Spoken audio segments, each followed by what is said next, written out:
This week marks a major milestone in Trump's second term as president.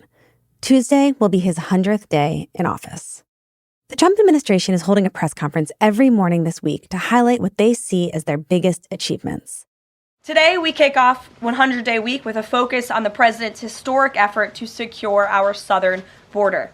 Later this afternoon, Trump's press secretary, Caroline Leavitt, and border czar Tom Homan came ready to play up the administration's accomplishments. But some reporters were more focused on the recent controversies surrounding Trump's immigration policies, especially the 3 young American children who were sent to Honduras on Friday, along with their non-citizen mothers who had crossed the border illegally. When asked about removing U.S. citizens, seemingly without due process, Homan doubled down. If you choose to have a U.S. citizen child, knowing you're in this country legally, you put yourself in that position. You put your family in that position. Trump's hardline immigration stance is credited with helping him win the presidency a second time. But now, a majority of Americans, 53%, are not happy with Trump's handling of the issue. That's according to a new Washington Post ABC News Ipsos poll. Immigration reporter Marianne Levine has been covering the White House's nonstop actions on immigration. Well, President Trump in his first 100 days has made it very clear that immigration is either his top policy priority or among his very top policy priorities. Trump, on his first day in office, announced a national emergency at the border. He basically eliminated the automatic right to birthright citizenship, or at least tried to. He sent migrants to Guantanamo who are alleged gang members.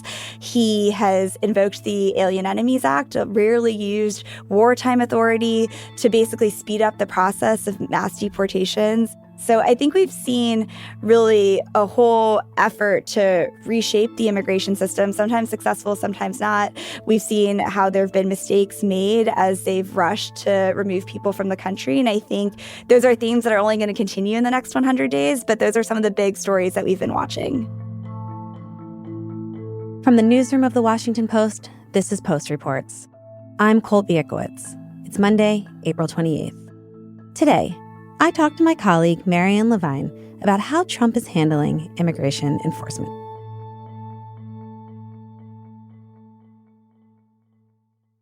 Marianne, hi. Thanks for joining me. Hi, thank you for having me. So, Marianne, the Trump administration held this press conference this morning about immigration policy. It has quite a celebratory tone. How does their kind of tone about immigration compare to the story that you've been reporting over the past 99 days? Well, the story we've been seeing over the last 99 days is, of course, more complicated than what the Trump administration is presenting. It is true that border crossings have been at the lowest level in decades, and that is something that the Trump administration has really celebrated.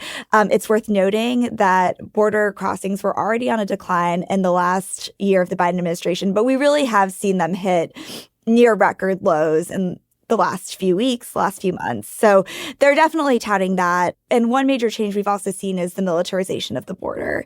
So those are some of the big changes they've made to deter people from coming. But we've also seen that the numbers are not quite in line with what the administration needs to hit their target of 1 million deportations in a single year. So we previously reported that that's a goal that they have. The Trump administration is very focused on the numbers. And one thing to note is that deportation numbers were higher under Biden, but there is a complicated story there. And that's because the border under Biden saw record numbers of crossings. So that actually makes it easier to deport people because many of the deportations that are happening are people getting turned around at the border. So as a result, the border numbers are going to be significantly higher. But what's happening is because the border is very quiet right now, it's harder to hit the numbers that the Trump administration is seeking, even as they try to tout the success of the border. Is there a sense that border crossings are so low right now because people are scared of Trump and his policies? That's definitely part of it. I think that there is a fear of the Trump administration, and Trump has made it very clear, and Kristi Noem, his Department of Homeland Security Secretary, his border czar, Tom Homan, have had a very intense message of deterrence. And Tom Homan even made it very clear today that if you are in the country here legally, you will be prosecuted. I'd said from day one that if you enter this country legally, it's a crime. And so they really are trying to take this hard line policy, and that's a huge part of their messaging, and that appears to be at least somewhat working for now. And I feel like a big narrative that's been over their immigration policy is not just the number of people they've deported, but like how they're deporting them, right? That they're deporting them in ways that people say are unlawful, inhumane. And I wanted to unpack with you the biggest immigration story of this moment, which is we heard about these 3 young American citizens, children, who were deported.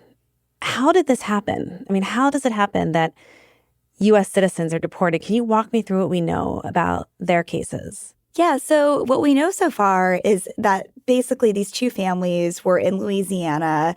They were going into their routine check-in appointments with ICE in New Orleans. And they're part of a program where they can live in the community as long as they check in with immigration authorities.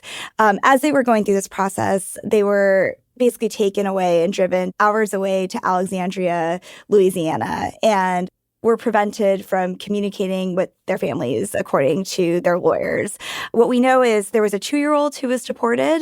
She was with her mother and had an 11-year-old sibling. And there was also a 4-year-old and a 7-year-old with U.S. citizenship who were deported alongside their mother. So these are 2 separate families, both sent to Honduras. And it raised a lot of legal concerns because the process happened very quickly. The Trump administration argues that it's the policy to keep the children with their mothers, and the mothers wanted the children with them. But what we know is, at least in one of the cases, the father of the 2-year-old tried to file an emergency petition, but it all happened so quickly. And so it goes to this broader question of due process and how quickly the administration is trying to remove people from the country. And when that happens, I think there's a lot of fear that mistakes get made. So what we understand is they were there for a routine immigration proceeding that allows them to stay in the country even though they came in illegally. Or while they're going through proceedings. Okay. But their children were born here. And the mothers were going to be deported. And so what the Trump administration is saying is that they had a choice. They could either, I guess, leave their kids in America or take them with. And the mothers in this case chose to take them with. And I guess we don't really know the details of what that conversation looked like. Yeah, that is what the Trump administration is arguing. But the lawyers in the case are objecting to that. Okay. And what are they saying? They're basically saying that the mothers were not given the opportunity to have the other option.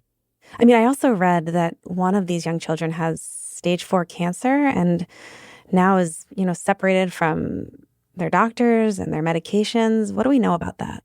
Basically, what we know is that during detention, the 4-year-old basically had no access to their medication or to the doctors while they were in custody. That's the extent of the information that we know right now. Yeah, I guess we have no idea whether or not they have access to that now that they're in Honduras. Correct. So bringing it back to the press conference this morning, how was this situation addressed? Reporters brought it up, right? They asked the Trump administration to explain it. What did they say? I think we're seeing Homan really double down on this argument that it was the mother's choice to bring their children with them and that the Trump administration is not separating families. What we did is remove children with their mothers who requested the children depart with them. This was a parental decision, parenting 101. The mothers made that choice. And I tell you what, if we didn't do it, the story today would be Trump administration separating families again. No, we're keeping families together. That's kind of an irony there because in the first Trump administration, they got a lot of scrutiny over family separation. So Homan is basically arguing that they're not doing that they're taking this approach of letting the children stay with their mothers and that they are acting on the mother's requests. So they're really doubling down on that argument. So is there any recourse for the families to get the children back to America if that's ultimately what the families want? I think we have to see where it goes. I know that there's a court hearing coming up in May for the case involving the 2-year-old. Clearly, there's strong concerns from judges about how the Trump administration is approaching these deportations. And one of the judges who was examining the case with the 2-year-old basically raised concerns about the process and about how he essentially said there was a strong suspicion that the government deported a U.S. citizen with no meaningful process. And so there's a May 16th court hearing to investigate this question, and I think we're going to have to see where it goes from there. After the break, we're going to dig into some of the other controversial immigration actions that the Trump administration has taken recently. We'll be right back.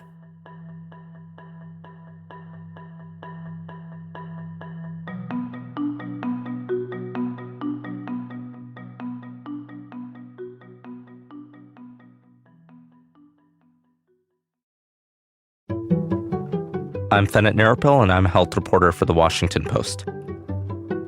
My job is to cover public health, and that means I'm writing about infectious disease threats like COVID, Mpox, and bird flu, and I'm also holding the federal government and state government officials accountable for how they respond to these disease threats. So when we write about public health issues, we want to serve our readers by going deep into the science and by making sure that what they're reading is authoritative information that's been vetted by experts and written by people who've covered these issues for years. We want to empower people to live their best lives and to protect themselves and their loved ones.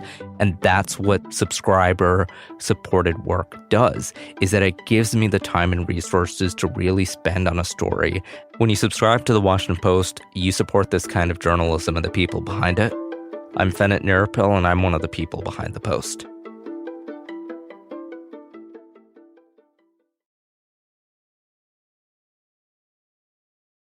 So the White House announced this morning 2 more immigration-related executive orders, which is how they've been largely doing immigration policy, through executive orders.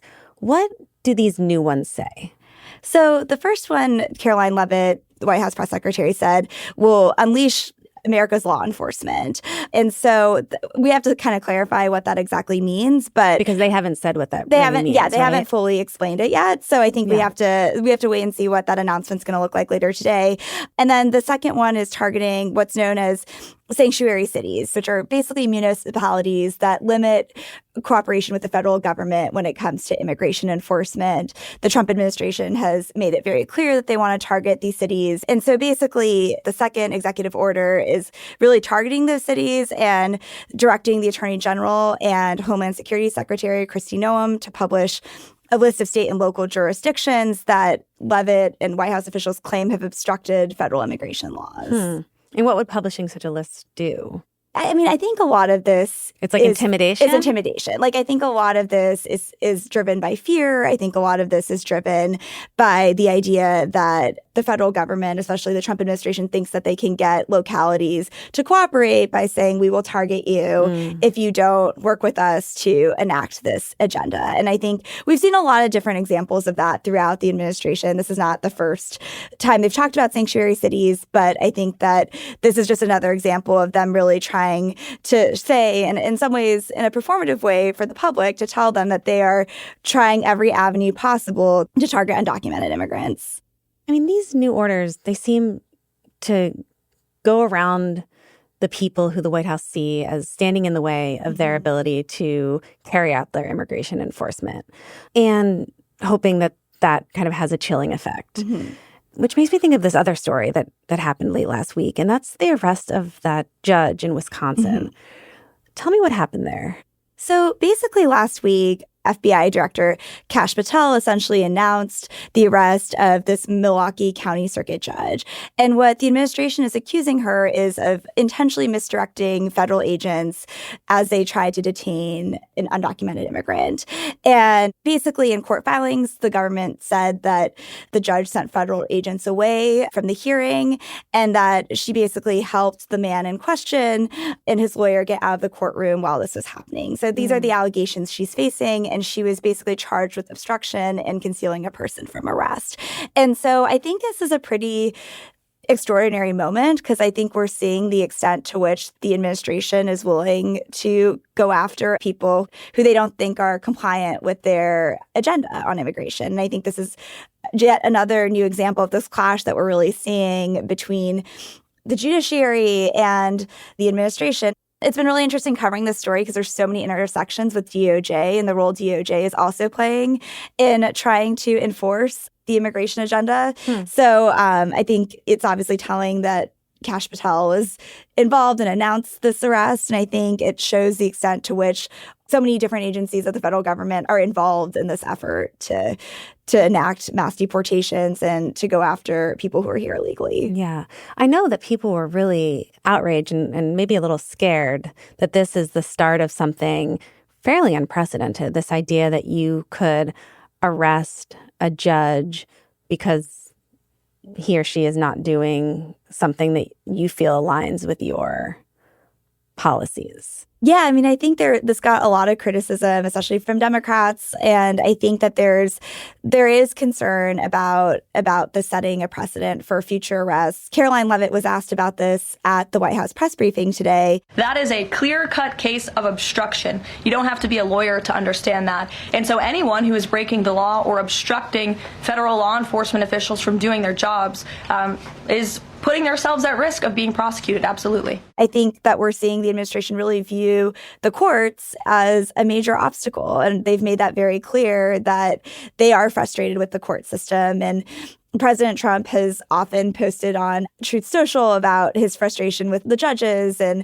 them standing in the way of his immigration agenda. And so, right, calling them like activist judges. Correct, or like radical that. Yeah. judges or things like that. And I think we're really seeing that tension play out. And what's been really interesting about covering the story in the first 100 days is a lot of the questions about whether or not the U.S. is in a constitutional crisis really are tested through the lens of immigration policy. Because in some ways, Republicans and Trump have bet on this being the issue that they're doing the best on.